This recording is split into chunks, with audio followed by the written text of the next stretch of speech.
ചാതുർവർണ്ണ്യം. ബ്രാഹ്മണർ, ക്ഷത്രിയർ, വൈശ്യർ, ശൂദ്രർ എന്നിങ്ങനെ 4 ജാതി. സൃഷ്ടികൾക്ക് ഓരോന്നിനും പാലിക്കപ്പെടേണ്ടവയൊക്കെ കൽപ്പിക്കപ്പെട്ടു. പരമാത്മധ്യാനത്തിൽ മുഴുകവെ ബ്രഹ്മമുഖത്തു നിന്നും ബ്രാഹ്മണൻ ഉയർക്കൊണ്ടു. ഇവർ സത്വപ്രധാനന്മാരായി. മാറിടത്തിൽ നിന്ന് പിറന്നത് രജസ് ഏറിയ ക്ഷത്രിയൻ. തുടയിൽ നിന്ന് ഉയർക്കൊണ്ട രജത തമോ ഗുണമൊത്തവർ വൈശ്യരായി. പാദങ്ങളിൽ നിന്ന് പിറവിയെടുത്ത പ്രജകൾ തമപ്രധാനരായ ശൂദ്രരും. ഇങ്ങനെ ചാതുർവർണ്ണ്യം. യാഗം ചെയ്യുക, കാർമ്മികത്വം വഹിക്കുക, വേദപഠനവും പഠിപ്പിക്കലും, ദാനം, പ്രതിഗ്രഹം അല്ലെങ്കിൽ സ്വീകാരം എന്നിങ്ങനെ ബ്രാഹ്മണധർമ്മങ്ങൾ. ഉപനയനത്താൽ ബ്രാഹ്മണന് 2ാം ജന്മവും ഭവിക്കുന്നു. ബ്രാഹ്മണേതര ജാതിയിൽ നിന്ന് വേറിട്ട് ബ്രാഹ്മണ സ്ത്രീക്ക് പിറക്കുന്ന കുട്ടിക്ക് ബ്രാഹ്മണ്യത്തിന് അവകാശമില്ല. ശൂദ്രനിൽ നിന്നാണ് പിറക്കുന്നതെങ്കിൽ അവൻ ചണ്ഡാലനും, ക്ഷത്രിയനിൽ നിന്നെങ്കിൽ സൂതൻ, വൈശ്യനെങ്കിൽ വൈദേഹൻ. മറ്റു വിഭാഗത്തിന് വിധിക്കപ്പെട്ട കർമ്മങ്ങൾ ബ്രാഹ്മണന് നിക്ഷിപ്തം. കൃഷി, പശുപരിപാലനം, വാണിജ്യം, പണം പലിശയ്ക്ക് കൊടുക്കൽ എന്നിവയാവാം. എന്നാൽ ഗോരസം, ഗുളം, ലവണം, മാംസം എന്നിവയുടെ വ്യാപാരമരുത്. കൃഷിത്തൊഴിൽ സ്വീകരിച്ചാൽ ഭൂമി വേർതിരിക്കൽ, ഔഷധ വിഭജനം, കീടനാശനം എന്നിവ വർജ്യമല്ല. പക്ഷേ യജ്ഞപൂജാദികളാൽ ആത്മശുദ്ധി വരുത്തിയിരിക്കണം. നിലം ഉഴാൻ നുകത്തിൽ 8 കാളയെ പൂട്ടണം. യാചിച്ചു കിട്ടിയതിനാലോ യാചിക്കാതെ കിട്ടിയതിനാലോ കഴിഞ്ഞുകൂടാ. പുത്രന്മാർക്ക് പേരിനോടൊപ്പം ശർമ്മയും ചേർക്കണം. ഗർഭത്തിൽ 8ാം മാസമോ പ്രസവശേഷം 8ാം മാസമോ ഉപനയനമാകാം. ഉപനയനാനന്തരം മുജ്ജപ്പുല്ലിനാലോ മരവുരിയാലോ അരഞ്ഞാണം ധരിക്കാം.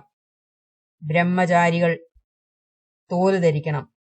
വില്ലോളം നീളമുള്ള പ്ലാശിന്റെ ദണ്ഡും തോൽ കളഞ്ഞും വളവില്ലാതെയുമാണ് ദണ്ഡ് ഉപയോഗിക്കേണ്ടത്. പൂണൂല് പഞ്ഞുകൊണ്ടുള്ളതാവണം. ഭിക്ഷ യാചിക്കുമ്പോൾ ഭവതി ഭിക്ഷാം ദേഹി എന്നായിരിക്കണം.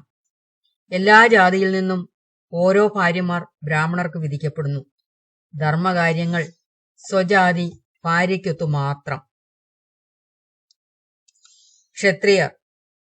ദാനവേദാദി യാഗകർമ്മങ്ങൾ വിധിപ്രകാരം ക്ഷത്രിയന് നിർവഹിക്കാം. എന്നാൽ ദുഷ്ടനിൽ നിന്ന് ശിഷ്ടനെ സംരക്ഷിക്കൽ മുഖ്യം. ക്ഷത്രിയ ശിശുവിന്റെ പേരിനൊപ്പം വർമ്മ എന്നു വേണം. ഉപനയനം കഴിഞ്ഞാൽ വ്യാക്രത്തോൽ അണിയണം.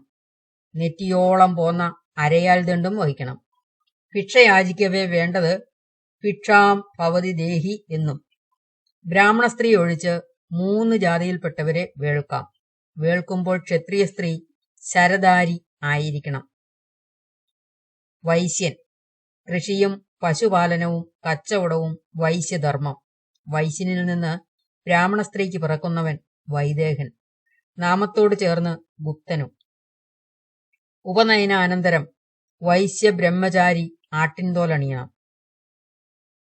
മുഖത്തോളം പോന്ന കൂവളദണ്ഡും വേണം. സ്വജാതിയിൽ നിന്നും ശൂദ്രനിൽ നിന്നും ഓരോ ഭാര്യമാരാകാം. വേൾക്കുമ്പോൾ ശൂദ്രസ്ത്രീയെങ്കിൽ അവൾ ചൂരൽക്കോൽ പിടിക്കണം. ശൂദ്രൻ. ബ്രാഹ്മണ പരിചരണവും ശില്പജോലിയുമാണ് ശൂദ്രന് പറഞ്ഞിട്ടുള്ളത്. ബ്രാഹ്മണിക്ക് ശൂദ്രനിൽ പിറക്കുന്നവൻ ചണ്ഡാലൻ. ക്ഷത്രിയ സ്ത്രീയെങ്കിൽ പുൽക്കസൻ. വൈശ്യസ്ത്രീയിലായാൽ അയോഗവാൻ. ചണ്ഡാലന് കുലത്തൊഴിലായത് കൊലക്കുറ്റം വിധിക്കപ്പെട്ടവരെ വധിക്കുക, സ്ത്രീകളാൽ ഉപജീവിക്കുക.